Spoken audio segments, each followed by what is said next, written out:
Hello everyone, today I am going to start the new video, lecture 20 on the topic of Privy Council. इससे पहले हमने discuss किया था high court under government of India act 1935 और हम high court के सभी lecture complete कर चुके हैं 1911, 1861, 1915 और 1935 हाई कोर्ट से रिलेटेड हम अपने लेक्चर कंप्लीट कर चुके हैं। ठीक है, और आज का हम प्रीवी काउंसिल स्टार्ट करने वाले हैं। ये काफ़ी लंबी वीडियोस है आज की हमारी। ठीक है, तो आप इसको पूरी जरूर देखना जिससे कि आपको क्लियर हो जाएगा कि प्रीवी काउंसिल में आखिर क्या इसका प्रोसीजर था और इसमें कौन सी कोर्ट थी और इसके सबऑर्डिनेट कौन सी थी और इसकी अपील कैसे होती थी, इसकी जुरिडिक्शन क्या थी। ठीक है, इससे आपको ये क्लियर हो जाएगा आज का पूरा कॉन्सेप्ट प्रीवी काउंसिल से रिलेटेड। ओके, तो चलिए स्टार्ट करते हैं हम सबसे पहले इसके बैकग्राउंड से। इसका बैकग्राउंड देखते हैं। Privy Council played a very important role in shaping the administration of justice prior to Indian independence। इसका मतलब कहने का है कि प्रीवी काउंसिल एक बहुत ही इम्पोर्टेंट रोल प्ले कर रही थी। कब? जब भारत की आज़ादी से पहले सबसे इम्पोर्टेंट रोल प्ले कर रही थी Privy council on the administration of justice. मतलब कि जस्टिस से रिलेटेड जो एडमिनिस्ट्रेशन था जस्टिस का, उसका बहुत ही इम्पोर्टेंट रोल प्ले कर रही थी प्रीवी काउंसिल आज़ादी से पहले। ठीक है, it has a great contribution in systematising the law and administration of justice in India. Privy Council ने अपना काफ़ी बहुत बड़ा योगदान दिया था किसमें, जो वहाँ का एडमिनिस्ट्रेशन था जस्टिस का, उसको सिस्टमेटिक वे में लॉ को इस्टेब्लिश करना। ठीक है, इंडिया में, तो उसका बहुत ही इम्पोर्टेंट रोल रहा है। ठीक है, और नेक्स्ट पॉइंट में बता रहा है कि according to doctor MP Jain said that, जो MP जैन थे उन्होंने इनके अनुसार कहा गया है कि almost all system of our jurisprudence and all type of judicial institutions was within the umbrella of Privy Council। Doctor MP Jain के अनुसार कहा गया है कि जो जूरिस्प्रूडेंस है और जो जुडिशियल इंस्टीट्यूशंस है वो एक अम्ब्रेला है।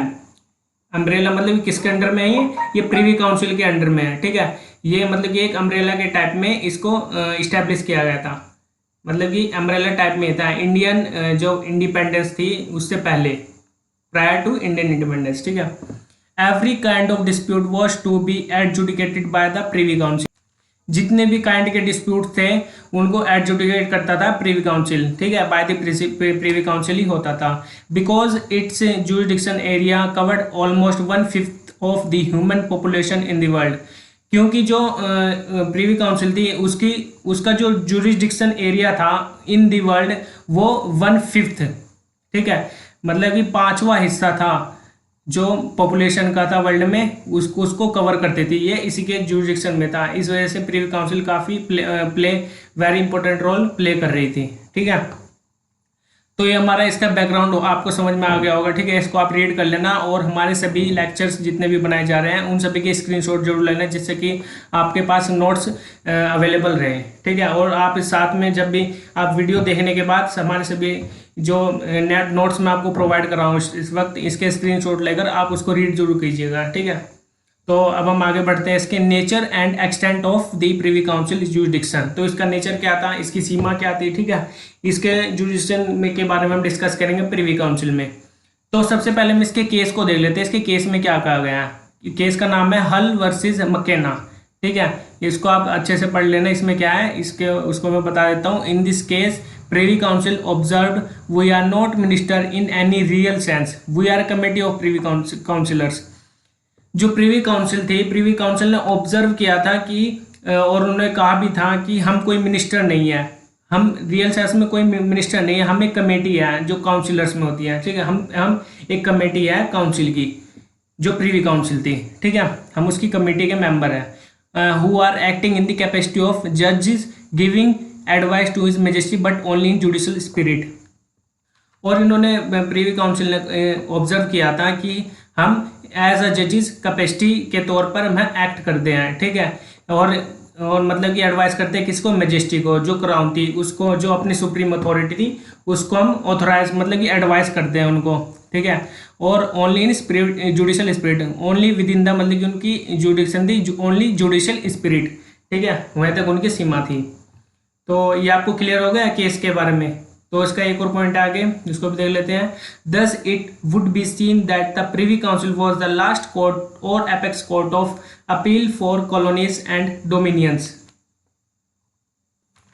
मतलब कि इस लाइन में ये कहा गया है कि जो प्रीवी काउंसिल थी ये एक लास्ट ऑप्शन थी, मतलब कि ये एक एपेक्स कोर्ट भी थी और जो इसके पास अपील आती थी, और ये डोमिनियन भी थी अपील्स में, ठीक है। ये कॉलोनीज थी जिसके पास अपील डोमिनियन तौर पर और कॉलोनीज के रूप में आती थी, ठीक है। But the decision of the council was always in the form of advice and not as a final order as in case of other court. और जो ये प्रीवी काउंसिल थी ये मतलब कि एडवाइस करती थी, मतलब कि ये सिर्फ एडवाइस करते थे and not as a final order. इसका कोई फाइनल ऑर्डर नहीं होता था as in case of other courts, ठीक है। अगर किसी अदर कोर्ट से रिलेटेड होता था कोई केस तो इसका ये फाइनल ऑर्डर नहीं होता था, ये सिर्फ एक एडवाइस होती थी उनके फॉर्म में काउंसिल के, ठीक है। ये क्लियर हो गया आपको। तो अब हम आते हैं इसकी कॉम्पोजिशन में। इसका कॉम्पोजिशन क्या था प्रीवी काउंसिल का। The committee composed of the president of the Privi Council, मतलब कि इसमें जो कमेटी थी प्रीवी काउंसिल में, उसमें जो इसकी कंपोजिशन थी, इसके जो मेंबर थे उसमें था एक सबसे इंपॉर्टेंट रोल करता था प्रेसिडेंट, ठीक है। इसमें एक प्रेसिडेंट था एंड लॉर्ड हाई चांसलर, इसमें एक लॉर्ड हाई चांसलर, ये डेजिग्नेटेड नेम है, ठीक है। And such other members of privy council as form time to time held by any of the following offices, मतलब कि जो प्रीवी काउंसिल के मेंबर्स है, अदर मेंबर्स से जो प्रीवी काउंसिल के, वो टाइम टू टाइम अपॉइंट किए जाते थे, ठीक है, और जो अपना ऑफिस होल्ड करते थे। तो ये जो मेंबर्स थे यहाँ पर दिए गए हैं, इनको आप रीड कर लेना अच्छे से, ठीक है। एक बार मैं आपको भी रीड करा देता हूँ। इनके नाम जो आपको दिए गए हैं इसमें, उनको आपको लर्न करना ही होगा आपको, ठीक है। आपके ऊपर बात है आपको लर्न करना है कि नहीं करना। आप स्क्रीनशॉट ले लेना इसका, ठीक है। तो पढ़ते एक बार इसको रीड कर लेते हैं। The first lord commissioners of the great seal of the Great Britain, first ये हो गया हमारा, ठीक है। The first lord commissioners of the great seal of Great Britain, chief justice of the जजेस of the King's Bench court, ठीक है, इनमें से मेंबर हो सकते थे। Master of rolls, vice chancellor of England, chief justice और जज of the court of common pleas, chief baron of the court of exchequer, जज of prerogative court of lord archbishop of Canterbury, ठीक है। ये आपको learn करने हैं। देखो थोड़े अजीब से नाम है, लेकिन आपको ये फर्स्ट टाइम आपको लग रहा होगा कि ये किस तरह के नाम है, तो आपको ये याद करना होगा, ठीक है। जज of high court of Admiralty, जो जज होते हैं एडमिरल्टी के, chief justice of the court of bankruptcy, ठीक है। ये आपको ये 9 पॉइंट है इसमें, तो आप इनको देख लेना कैसे करना है आपको लर्न। और आगे देखते हैं हम। In addition the king could also provides to other privy councillors to be the member of the judicial committee. जो किंग था, किंग प्रोवाइड करा दो, मतलब कि 2 प्रीवी काउंसिल को अपॉइंट भी कर सकता था अलग से, जो as a members of the judicial committee, ठीक है, जुडिशियल कमेटी के तौर पर। Under the act of 1833 the judicial committee of privy council was constituted as an effective court of appeal with provision of for the inclusion of members with experience of overseas jurisprudence, मतलब कि जो privy council की judicial committee थी उसको constitute किया गया था an effective court of appeal with provision for the inclusion of members, मतलब कि जो कोर्ट ऑफ अपील थी उसके जो प्रोविजंस है उन्हीं प्रोविजंस को देखकर उनको अपॉइंट किया जाता था, और जो इनका एक्सपीरियंस होता था मेंबर्स का उन्हीं को लिया जाता था, जो जिनका एक्सपीरियंस उसमें ओवरसीज जूरिस्प्रूडेंस, ये एक नाम है ओवरसीज जूरिस्प्रूडेंस, ये लॉ से रिलेटेड ही है, मतलब इसमें उनको एक्सपीरियंस होना चाहिए था, तब जाकर वे एज अ मेंबर्स अपॉइंट किए जाते थे in the Privi council. Okay, तो ये हमारा कंपोजिशन कंप्लीट हो गया। आगे चलते हैं हम इसमें अब अपील्स में आ गए हम। इन सिविल मैटर्स और क्रिमिनल मैटर्स 2 टाइप्स के यहाँ पर, तो इन दोनों को देखते हैं हम। पहले सबसे पहले हम सिविल मैटर्स को देखेंगे। Appeals in civil matters could be made with or without special leave of Privy Council, and special leave could only granted by the Privy Council if in its opinion, मतलब इस point में एक आ गया है कि जो अपील्स थी वो सिविल मैटर्स में विद, मतलब कि स्पेशल लीव थी जो विद और विदाउट तौर पर प्रीवी काउंसिल में अपील की जा सकती थी, और जो स्पेशल लीव थी वो could only granted by the Privi council if in its opinion, मतलब कि जो प्रीवी काउंसिल थी स्पेशल लीव वो भी ग्रांट कर सकती थी, ठीक है, अपने किसी भी ओपिनियन के तौर पर। Some important point was involve, मतलब कि इसमें कुछ इम्पोर्टेंट पॉइंट थे जो इन्वॉल्व थे, unless it was restrained by some statute to do so, ठीक है। तो नहीं तो उसमें कुछ रेस्ट्रिक्शन थी जैसे कि क्रिमिनल केसेस हो गया उसमें उनकी कोई पावर नहीं थी इतनी, वैसे सिविल मैटर्स में वे विद और विदाउट स्पेशल लीव वो प्रीवी काउंसिल में अपील कर सकते थे। क्लियर। और अब हम आते हैं क्रिमिनल मैटर्स पर। Appeals could be allowed by crown in the exercise of prerogative right. मतलब कि जो अपील्स थे इन क्रिमिनल मैटर्स वो अलाउड कर दी जाती थी बाय द क्राउन, ठीक है, in exercise of prerogative rights, only in the prerogative rights. Okay, if advised by the judicial committee, मतलब कि उसको एडवाइस लेनी होती थी जुडिशियल कमिटी से, तब जाकर वह अपील्स कर सकते थे, only by the crown. Clear. अब नेक्स्ट पॉइंट में ये बताया कि अपील्स फ्रॉम इंडिया, मतलब कि जो इंडिया से अपील, इंडिया की अपील कौन कौन सी, जो हमने कोर्ट पहले भी डिस्कस किया, मेयर कोर्ट, अदालत कोर्ट, ठीक है, अदालत होती थी, कंपनीज कोर्ट होते थे, क्राउन कोर्ट होते थे, इस तरह की जितने भी कोर्ट्स होते थे, मतलब कि ये अपील जाती थी प्रीवी काउंसिल में। अब इनसे रिलेटेड हम देखेंगे कि इनका क्या प्रोसीजर है अलग अलग कोर्ट का। ये सभी कोर्ट्स हैं यहाँ पर, इन सभी कोर्ट्स को हम देखेंगे, काफ़ी ज़्यादा कोर्ट है, इनमें पॉइंट देख लेते हैं हम। 7 पॉइंट है इसमें, वैसे 7 पॉइंट्स को हम देखेंगे। अपील, फर्स्ट पॉइंट देते हैं appeal from the mayor's court, मतलब कि मेयर कोर्ट हमने 1726 में इस्टेब्लिश की गई थी मेयर कोर्ट। ये हमने इसके अलग से वीडियो बनाई हुई है, आप देख सकते हैं हमारी, मैं लास्ट में आपको यहाँ पर आई बटन का ऑप्शन दे दूंगा, आप वहाँ पर जाकर हमारी सभी वीडियोस देख सकते हैं, ठीक है, अगर आपने नहीं देखी है तो सबसे पहले मैं मेयर्स कोर्ट के बारे में देखूंगा, इसका क्या प्रोसीजर था अपील का। Appeals from mayor's court lay to the governor general and council if the value of cases up to the 1000 pagodas, मतलब कि मेयर कोर्ट की अपील जाती थी गवर्नर जनरल काउंसिल के पास, ठीक है, अगर वो उसके जो वैल्यू थी केस की, अगर उसकी वैल्यू 1000 पैगोडास तक है तो, ठीक है, तो उसकी अपील कर सकते हैं हम गवर्नर जनरल काउंसिल में। And if cases value exceeding 1000 pagodas appeals lie to the king in council, मतलब कि यहाँ तक तो ये बताया गया है कि जो 1000 पैगोडास तक ही, पैगोडास मैंने आपको पहले भी बताया था, आप इसको गूगल से सर्च कर लेना, आपको वहाँ पर मिल जाएगा पैगोडास, मतलब कि ये रुपीज़ के कितने इक्वल होते हैं, और इसका जो एक सिक्का होता है गोल्ड कॉइन, वैसे तो आप उसको देख लेना क्या इसका कैसा चित्र होगा, गूगल से आप सर्च कर लेने से आपको अपने आप पता लग जाएगा, ठीक है। तो इसके अंदर यही बताया गया है कि गवर्नर जनरल काउंसिल के पास 1000 रुपये तक के पैगोडास की वैल्यू होती थी केसेस की, तो वो गवर्नर जनरल काउंसिल के पास जाते थे। और सेकंड पॉइंट में बताया गया है कि 1000 पैगोडास से अगर एक्सीड कर जाते थे, ज़्यादा हो जाते थे केस की वैल्यू, तो फिर इसकी अपील जाती थी किंग इन काउंसिल में, ठीक है, किंग इन काउंसिल। तो ये हमारा अपील्स फ्रॉम मेयर कोर्ट हो गया, ठीक है, जो प्रीवी काउंसिल के पास जाती थी मेयर कोर्ट की, तो इसमें नहीं जाती थी, ये सिर्फ किंग इन काउंसिल तक ही लिमिट थी इसकी, ठीक है, प्रीवी काउंसिल में नहीं जाती थी। तो सेकंड पॉइंट में आता हमारा appeals from supreme court of Calcutta, मतलब कि सुप्रीम कोर्ट ऑफ कैलकाटा है, तो इसकी अपील कहाँ पर जाती थी, तो इसको देखेंगे हम। इन सिविल केसेस, पहले सिविल केसेस में देखते हैं फिर क्रिमिनल केसेस में देखेंगे। सिविल केसेस में क्या है, from the supreme court appeal lie to the king in council if case value exceeding limit of 1000 pagodas, मतलब कि जो सुप्रीम कोर्ट थी कैलकाटा की, उसकी अपील की जाती थी किंग इन काउंसिल में, जब की जाती थी किंग इन काउंसिल में अपील जब उसकी केस की वैल्यू 1000 पैगोडास से ऊपर चली जाती थी, ठीक है, या फिर 1000 होती थी या उससे ऊपर, तो उसकी अपील जाती थी किंग इन काउंसिल में। क्लियर, ये सिविल केस का हो गया। अब दूसरा पॉइंट है क्रिमिनल केसेस। क्रिमिनल केसेस में क्या था, supreme court had discretion to allow और deny permission to make appeal to Privi Council, मतलब कि सुप्रीम कोर्ट के पास अपनी एक डिस्क्रिशनरी पावर थी, मतलब कि उसकी मर्जी थी कि वह उसको अपील को अलाउ भी कर सकती थी और डिनाई भी कर सकती थी, चाहे उसकी कितनी भी वैल्यू हो केस की, ठीक है, चाहे 1000 पैगोडा चाहे उससे ऊपर हो। तो सुप्रीम कोर्ट की अपनी डिस्क्रिशनरी पावर थी कि वो उसको अपील को परमिशन भी दे सकती है या फिर उसको डिनाई भी कर सकती है, ठीक है। ये क्रिमिनल केसेस तो सिविल केसेस रिलेटेड हो गया हमारा सुप्रीम कोर्ट ऑफ कैलकाटा का। तो अब हम आते हैं थर्ड पॉइंट पे। थर्ड पॉइंट में appeals to Privi council from Sadar Adalat, मतलब कि सदर अदालत से, सदर अदालत के बारे में मैंने आपको पहले भी बताया था, जो सदर अदालत होती है इनकी भी कोर्ट होती है, जैसे कि सदर फौजदारी अदालत, सदर दीवानी अदालत, ठीक है, इस तरह की। तो इसकी अपील प्रीवी काउंसिल में कैसे जाएगी, इसका प्रोसीजर देखते हैं। The settlement act 1781 inherits the status of Sadar Diwani Adalat by constituting it into a court of record, मतलब कि जो सेटलमेंट एक्ट था 1781, इसने जो सदर दीवानी अदालत थी उसको स्टेटस दे दिया था, उसकी जो पावर थी उसको इनहेंस कर दिया था, और इसने कॉन्स्टिट्यूट कर दिया था इन दी कोर्ट ऑफ रिकॉर्ड, मतलब कि अभी कोर्ट ऑफ रिकॉर्ड के भी नाम से जाना जाने लगा कि उसके पास रिकॉर्ड रहने लगे, ठीक है। हाई कोर्ट को भी कहते थे, हमने पहले भी पढ़ा था, हाई कोर्ट को भी कोर्ट ऑफ रिकॉर्ड कहा जाता था, अब इनको भी कोर्ट ऑफ रिकॉर्ड कहा जाने लगा, ठीक है।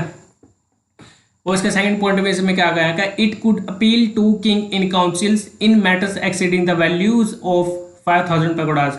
मतलब कि इसमें ये कहा गया है कि जो केस की वैल्यू 5000 पैगोडाज से एक्सीड कर जाती थी तो उसकी अपील कहाँ पर जाती थी, किंग इन काउंसिल में।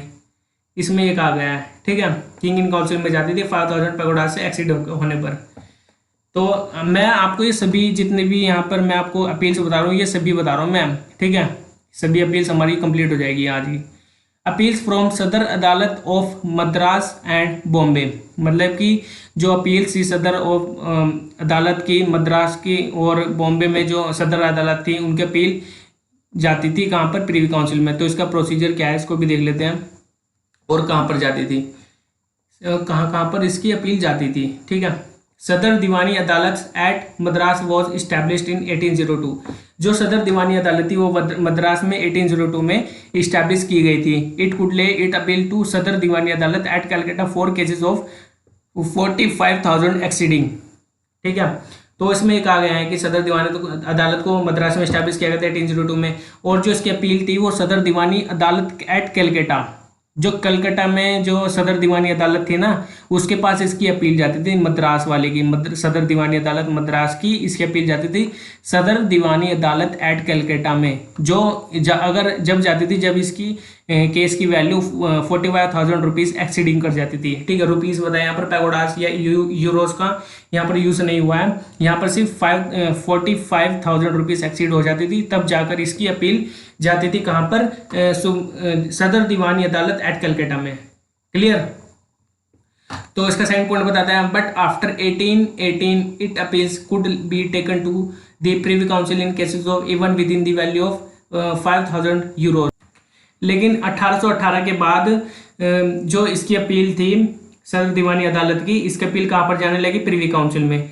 लेकिन अगर उसकी वैल्यू केस की वैल्यू 5,000 यूरो से कम है तो, ठीक है, यूरोस यहाँ पर यूरोस का यूज हुआ है, ठीक है। यूरोस को भी आप देख लेना गूगल से सर्च करके कि इसकी वैल्यू कितनी है रुपीज से, ठीक है, इसको आप देख लेना। और इसकी प्रीवी काउंसिल में इसकी अपील जाने लगी with in the cases value of 5,000 euros.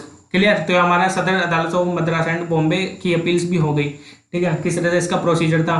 तो अब हम आते हैं फिफ्थ पॉइंट में, appeals to Privi council from Indian high courts, मतलब कि जो इंडियन हाई कोर्ट से इसकी अपील प्रीवी काउंसिल में कैसे जाती थी, इसका प्रोसीजर अब हम देखते हैं। An appeal could be made to Privi council in any case except criminal one from any final judgment on degree of the high court. देखिए इसमें कहा गया है कि मतलब कि जो हाई कोर्ट की अपील थी वो प्रीवी काउंसिल में जाती थी एक्सेप्ट मतलब कि क्रिमिनल केसेस को छोड़कर और सभी केसेस को, ठीक है, जैसे सिविल केसेस हो गए, ठीक है, सिविल केसेस से रिलेटेड ही मान लीजिए, सिविल केसेस से रिलेटेड ही प्रीवी काउंसिल में हाई कोर्ट से अपील जाती थी, ठीक है। Only in any final judgment on degree of the high court, मतलब कि कोई फाइनल जजमेंट दे देती है या फिर हाई कोर्ट या फिर कोई डिग्री पास कर देती है हाई कोर्ट, तो उससे रिलेटेड ही अपील में जाती थी कहाँ पर, प्रीवी काउंसिल में, ठीक है। और if the value of case exceeding 10,000 rupees, मतलब कि जब ये जाती थी कि अपील प्रीवी काउंसिल में जब केस की वैल्यू एक्सीड कर जाती थी 10,000 रुपीज़ से, ठीक है, 10,000 रुपीज़ से एक्सीड कर जाती थी वैल्यू केस की, तब जाकर प्रीवी काउंसिल से वो प्रीवी काउंसिल में अपील जाती थी इनटू दी हाई कोर्ट, ठीक है, मतलब कि हाई कोर्ट से जाती थी प्रीवी काउंसिल में। क्लियर हो गया होगा, वैसे आपको काफ़ी बार मैंने आपको समझाया पहले भी हाई कोर्ट से रिलेटेड, तो आपको ये क्लियर हो गया होगा। इन क्रिमिनल केसेस, अब हम आते हैं क्रिमिनल केसेस में। यहाँ पर हमने सिर्फ सिविल केसेस की बात की थी, अब हम करते हैं क्रिमिनल केसेस में। In criminal cases appeals could lie to the Privi council from any judgment made in exercise to original jurisdiction, मतलब कि क्रिमिनल केसेस से रिलेटेड जो अपील्स थी प्रीवी काउंसिल में जाती थी, मतलब कि जो इसके अगर हाई कोर्ट अपनी ओरिजिनल जुरिडिक्शन में अपना जजमेंट सुनाता है तब जाकर अपील्स जाती थी प्रीवी काउंसिल में, ठीक है, हाई कोर्ट से। क्लियर। तो ये हमारा appeals to Privi council from Indian high court हमारा कंप्लीट हो गया वाला भी। तो अब हम आते हैं अपने नेक्स्ट पॉइंट में, स्पेशल लीव टू अपील्स, मतलब कि स्पेशल लीव लेनी होती थी तब जाकर वो अपील कर सकते थे, ठीक है। तो इसमें देखते हैं क्या इसका प्रोसीजर था। It could grant special leave to appeal even where the high court refuse to grant necessary certificate.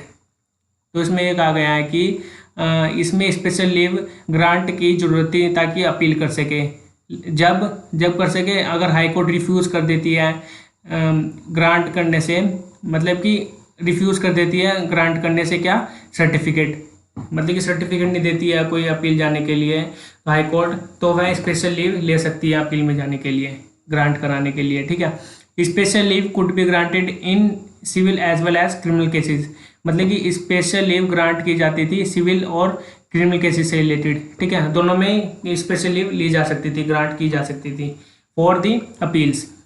In civil cases देखते हैं दोनों में क्या आता है procedure. In civil cases Privy council could grant special leave to appeal in civil matters, मतलब कि Privy Council grant कर सकती थी special leave to appeal in civil matter. ठीक है, where a substantial question of law was involved और was the case of public importance, अगर वह जब प्रीवी काउंसिल जब जाकर ग्रांट कर सकती है स्पेशल लीव जब कोई सब्सटेंशियल क्वेश्चन ऑफ लॉ है, मतलब कि कोई क्वेश्चन है और या फिर पब्लिक इंपॉर्टेंस में है, इन्वॉल्व है केस। ठीक है, तो तब जाकर वह स्पेशल लीव ग्रांट कर सकती थी, कौन, प्रीवी काउंसिल। तो ये हमारे सिविल केसेस से रिलेटेड हो गया स्पेशल लीव में। और सेकंड में क्रिमिनल केसेस। क्रिमिनल केसेस का क्या प्रोसीजर था। The approach of privy council in criminal cases was more restrictive, तो हमने सिविल केसेस में देखा वहाँ पर प्रीवी काउंसिल ग्रांट करती है स्पेशल लीव, लेकिन जो इसका जो जुरिडिक्शन है किसका, प्रीवी काउंसिल का, इसमें सिविल क्रिमिनल केसेस में इसकी काफ़ी ज़्यादा रेस्ट्रिक्टिव पावर थी, मतलब इनकी पावर को रेस्ट्रिक्ट किया गया था for the grant of the special leave. ठीक है, it comes in between only when there had been a large mistake of justice और essential legal principle had been violated. तो इसी वजह से जो दोनों के बीच में हाई कोर्ट हम जो कर रहे हैं स्पेशल लीव से रिलेटेड, जो हाई कोर्ट से रिलेटेड और जो हमारी प्रीवी काउंसिल थी, दोनों में काफ़ी ज़्यादा कॉन्फ्लिक्ट पे आ गए थे और इसमें ज़्यादा लार्जली इसमें मिस्टेक भी थी। ठीक है, for the justice given, okay, justice देने में essential legal principle had been violated, जिससे कि जो एसेंशियल लीगल प्रिंसिपल्स है वो भी वायलेट हो गए थे, तो हमारी इसमें थोड़ी मिस्टेक थी। ठीक है, तो यही बताया गया इसमें इन सिविल और क्रिमिनल केसेस में फॉर दी स्पेशल लीव्स। तो ये हमारी स्पेशल लीव की अपील्स भी हो गई कंप्लीट। तो अब हम आते हैं 7th पॉइंट में, appeals from the federal court, मतलब कि फेडरल कोर्ट की जितनी भी अपील थी कहाँ पर जाती थी, इसका प्रोसीजर है इसमें। तो इसमें देखते हैं हम क्या है। A federal court was established in India, मतलब कि फेडरल कोर्ट को इस्टेब्लिश किया गया था इंडिया में by the government of India act 1935। हमने गवर्नमेंट ऑफ इंडिया एक्ट भी हम आगे भी डिस्कस करेंगे, वैसे तो आगे भी काफ़ी बार आएगा। वैसे हम इसको government of India act under the high court को हम देख चुके हैं। ठीक है, तो लास्ट में मैं आपको आई बटन का ऑप्शन दे दूंगा, आप देख लेना सभी लेक्चर्स। ठीक है, और सेकंड पॉइंट में ये बताता है कि an appeal from decision of federal court could be allowed to Privi council in exercise of its original jurisdiction without leave, मतलब इसमें ये कहा गया है कि जो फेडरल कोर्ट के डिसीजन थे, तो वो मतलब डिसीजन आने के बाद जो जजमेंट आती है, जजमेंट के बाद अपील में भी जा सकते थे। ठीक है, और अगर प्रीवी काउंसिल अलाउड करती है, अगर प्रीवी काउंसिल अलाउड किया है तो वो अपील में जा सकते थे। अगर जो फेडरल कोर्ट ने जजमेंट दिया है तो वो अंडर दी ओरिजिनल जुरिडिक्शन दिया है, तो वो विदाउट लीव के भी जा सकते हैं अपील्स में। ठीक है, लेकिन प्रीवी काउंसिल ने अलाउड किया होना चाहिए। क्लियर, तो ये हमारा appeal from the federal court हो गया है। तो अब हम आते हैं अपने नेक्स्ट पॉइंट में, वो है हमारा abolition of jurisdiction of privy Council, मतलब कि जो प्रीवी काउंसिल की जुरिडिक्शन थी, ठीक है, तो उसको एबोलिश कर दिया गया था। तो इसमें हम देखते हैं इसका क्या प्रोसीजर था, इसमें क्या हुआ था। एबोलिश कर दी गई थी जब जुरिडिक्शन थी जो प्रीवी काउंसिल की, तो देखते हैं हम इसमें क्या था। The jurisdiction of privy council was to hear appeals from India was abolished in 1949 by abolition of Privy Council Jurisdiction Act 1949। देखिए इसमें क्या कहा गया है कि जो जुरिडिक्शन थी प्रीवी काउंसिल की, तो वो थी जो इंडिया में अपील्स इंडिया की जितनी भी अपील जाती थी वो कहाँ पर जाती थी, प्रीवी काउंसिल में। ठीक है, तो 1949 में जो इनका एक्ट था abolition of privy council jurisdiction act, जो प्रीवी काउंसिल जुरिडिक्शन एक्ट था 1949 में, उसको एबोलिश कर दिया गया था। ठीक है, इसके अंदर ये कहा गया था कि प्रीवी काउंसिल की जुरिडिक्शन कहाँ रहेगी, तो इसको एबोलिश कर देंगे एक्ट को 1949 में, तो इसकी कहीं पर भी जुरिडिक्शन रहेगी इंडिया में। ठीक है, तो इस वजह से इंडिया से इसको हटा दिया गया था। Clear, the pending appeals were transfer to federal court. तो जितनी भी पेंडिंग अपील्स थी वो ट्रांसफर कर दी गई थी फेडरल कोर्ट को, क्योंकि उसके बाद प्रीवी काउंसिल के बाद फेडरल कोर्ट ही आता है जो फिर सुप्रीम अथॉरिटी थी। ठीक है, तो इस वजह से सभी अपील्स ट्रांसफर कर दी गई थी फेडरल कोर्ट को, except those which the Privi council could dispose of. मतलब कि अगर प्रीवी काउंसिल ने उसको डिस्पोज ना किया हो, मतलब कि अगर प्रीवी काउंसिल कहती है हाँ मैं इसको अपील्स को एक्सेप्ट करती हूँ, तो प्रीवी काउंसिल उसको देख सकती थी, ठीक है, अपील्स को। लेकिन उसके तो वैसे जुरिडिक्शन को एबोलिश कर दिया गया था। ठीक है, तो जो मेन केसेस थे उसको ये हैंडल कर सकती थी वैसे तो, लेकिन फिर भी 1949 के बाद इसकी पूरी सभी पावर्स किसको दे दी गई थी, फेडरल कोर्ट को, फॉर दी अपील्स। ठीक है, with the coming of Constitution of India on 26 January two 1915। देखिए कॉन्स्टिट्यूशन ऑफ इंडिया हमारे भारत में कब लागू हो गया था, 26 जनवरी 1950 को यहाँ पर एनफोर्स हो गया था। तो उसके आने के बाद जो फेडरल कोर्ट थी was replaced by supreme court of India. ठीक है, तो उसको रिप्लेस कर दिया गया था सुप्रीम कोर्ट ऑफ इंडिया में। ठीक है, सुप्रीम कोर्ट ऑफ इंडिया कहाँ पर है, दिल्ली में। ठीक है, तो उसको दिल्ली में उसको इस्टेब्लिश कर दिया गया था। ठीक है, supreme court is now the highest court of for the country. आपको पता ही है जो सबसे हाईएस्ट कोर्ट है वो इस वक्त है हमारी सुप्रीम कोर्ट। ठीक है, और वो अभी भी है। ठीक है, तो हमारे ये abolition of जुडिशन of privy council हो गया। अब हमारा लास्ट पॉइंट बचा है। ठीक है, लास्ट पॉइंट है। लास्ट पॉइंट में देखते हैं हम role of privy council in development of law in India. मतलब कि क्या रोल था प्रीवी काउंसिल का फॉर द डेवलपमेंट, मतलब कि जो लॉ का डेवलपमेंट हुआ था इंडिया में उससे रिलेटेड। तो इसका रोल देखते हैं हम, इसके क्या था प्रीवी काउंसिल का। Privy council played a very important role in the development of law India. मतलब कि प्रीवी काउंसिल का बहुत ही इंपॉर्टेंट रोल रहा है for the development of law in India. ठीक है, it served as a bridge between Indian and English legal system. मतलब कि इसने एक बहुत ही इंपॉर्टेंट वर्क ये भी किया है कि जो as a bridge between the Indian and English legal system, मतलब कि जो इंडियन के लॉज थे और जो इंग्लिश लॉज थे उनके बीच में एज अ ब्रिज वर्क किया है इसने, प्रीवी काउंसिल ने। ठीक है, तीन दोनों को, जैसे कि इंडियन के लॉज कौन से थे, नेटिव्स कस्टमरी लॉज थे। ठीक है, और इंग्लिश के लॉज भी थे। आप उनके इंग्लिश के लॉज कहाँ से थे, इंग्लैंड से, जितने भी केसेस थे, मतलब कि जो लॉज थे वो दोनों को एज अ ब्रिज इसने वर्क किया है प्रीवी काउंसिल ने। It helped in development of fine principles of common law in India. मतलब कि इसने जो प्रिंसिपल्स थे इंडिया के उनको डेवलप किया था। ठीक है, एज अ कॉमन लॉ में, which provided basis for codification of Indian laws. इसने प्रोवाइड भी किए थे कोडिफिकेशन ऑफ इंडियन लॉज में। ठीक है, जैसे कोडिफाई कर दिया गया था लॉज को। Clear. It also acted as a connecting link between Sadar Adalat, supreme courts and high courts in India. मतलब कि इसने कनेक्टिंग लिंक कर दिए थे, मतलब कि जो कॉन्फ्लिक्ट थे सदर Adalat, supreme courts and high courts में जितने भी कॉन्फ्लिक्ट थे उनको खत्म कर दिया था, और जो इनके अंदर इनमें इनके बीच में कनेक्टिंग लिंक कर दिए थे, मतलब कि एक दूसरे से इनको एक कर दिया था, मतलब कहने का यह है। ठीक है, which served as a great unifying force in judicial administration in India. मतलब कि एक ग्रेट यूनिफाइंग सिस्टम हो गया था हमारे इंडिया में एज अ जुडिशियल एडमिनिस्ट्रेशन में। ठीक है, एक ग्रेट यूनिफाइंग कर दिया गया था इनको, जिससे कि हमारा जो जुडिशियल एडमिनिस्ट्रेशन था इंडिया में वो काफ़ी अच्छे से वर्क करने लगा था। ठीक है, तो इसका बहुत ही इंपॉर्टेंट रोल था प्रीवी काउंसिल का। तो हमने आज ये देख लिया है प्रीवी काउंसिल आखिर क्या थी। ठीक है, तो हम आज हमारे ये सभी लेक्चर प्रीवी काउंसिल से रिलेटेड पूरा कंप्लीट हो गया है, और अपील्स भी हमने देख ही लिया है सभी। ठीक है।